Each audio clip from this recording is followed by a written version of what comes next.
Hello दोस्तों, मैं एक बार फिर आप लोगों के सामने उपस्थित हुआ हूँ एक मोटिवेशनल स्टोरी लेकर, जिसका शीर्षक है अकबर बीरबल की कहानी, रेत से चीनी अलग करने की कहानी। ये कहानी जानने से पहले मेरे चैनल को लाइक कीजिए, शेयर कीजिए और सब्सक्राइब कीजिएगा। एक बार बादशाह अकबर बीरबल और सभी मंत्रीगण दरबार में बैठे हुए थे। सभा की कार्रवाई चल रही थी। एक एक करके राज्य के सभी लोग अपनी समस्याएं लेकर दरबार में आ रहे थे। इसी बीच वहां का एक व्यक्ति दरबार में पहुंचा। उसके हाथ में एक बर्तन था। सभी उस बर्तन की ओर देख रहे थे। तभी अकबर ने उस व्यक्ति से पूछा, क्या है ये इस बर्तन में? बीरबल ने पूछा। उसने कहा, महाराज, इसमें चीनी और रेत का कुछ मिश्रण है। अकबर ने पूछा, किस लिए? अब दरबारी ने कहा, गलती माफ हो महाराज, लेकिन मैंने बीरबल की बुद्धिमत्ता के कई किस्से सुने हैं। मैं उनकी परीक्षा लेना चाहता हूँ। मैं ये चाहता हूँ कि बीरबल इस रेत में से बिना पानी का इस्तेमाल किए चीनी को एक एक दाना अलग कर दे। अब सभी हैरान में से बीरबल की ओर देखने लगे।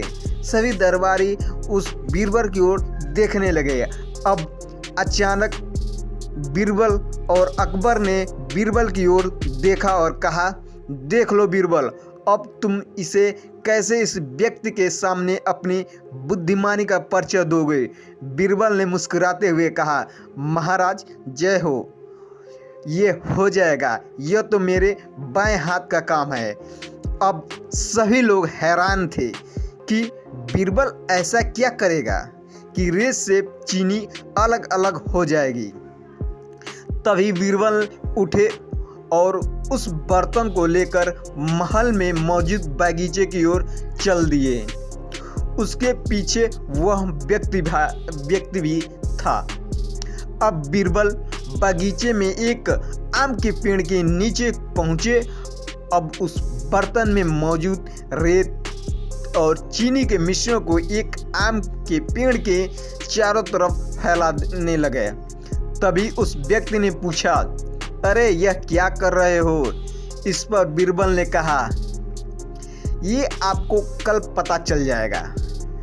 बीरबल ने मुस्कुराते हुए कहा। इसके बाद दोनों महल में वापस आ गए। अब क्या था? अब सभी को कल का सुबह का इंतजार होने लगा। अगली सुबह जब दरबार लगा तो अकबर और सारे मंत्रीगण एक साथ बगीचे में पहुंचे।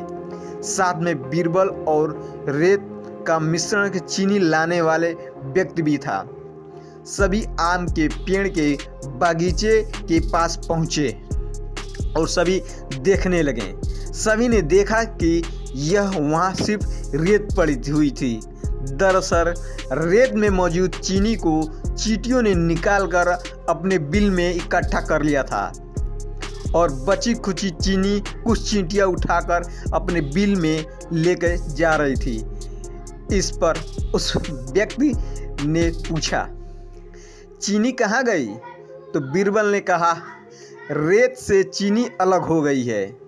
वो बीरबल ने मुस्कुराते हुए जवाब दिया। सभी जोर जोर से हंसने लगे। बीरबल भी यह चतुराई देखकर अकबर ने उस व्यक्ति से कहा, अगर अब तुम्हें चीनी चाहिए तो तुम्हें चींटियों के बिल में घुसना पड़ेगा। इस पर फिर से सभी दरबारियों ने ठहाका लगाकर हंसने लगे और बीरबल की चारों ओर से तारीफ होने लगी। वाह बीरबल वाह, तूने कर दिया। दोस्तों, इस कहानी से हमें क्या शिक्षा मिलती है? दोस्तों, इस कहानी से हमें यही शिक्षा मिलती है, किसी को नीचा दिखाने का प्रयास कभी नहीं करना चाहिए, क्योंकि यह किसी भी व्यक्ति को नीचा दिखाते हैं तो एक समय ऐसा आता है कि खुद पर हानिकारक होता है, यानी खुद से ही हंसी का पात्र हो जाते हैं। दोस्तों, जी हाँ, ये कहानी आपको कैसा लगा? अगर अच्छा लगा हो तो मेरे चैनल को लाइक कीजिएगा, शेयर कीजिएगा और सब्सक्राइब कीजिएगा और अपनी जो भी इच्छाएं कमेंट में ज़रूर इस कहानी के प्रति हमको कमेंट में दीजिएगा, ताकि हम आगे आने वाले समय में एक मोटिवेशनल कहानी आपके सामने ला सकूं।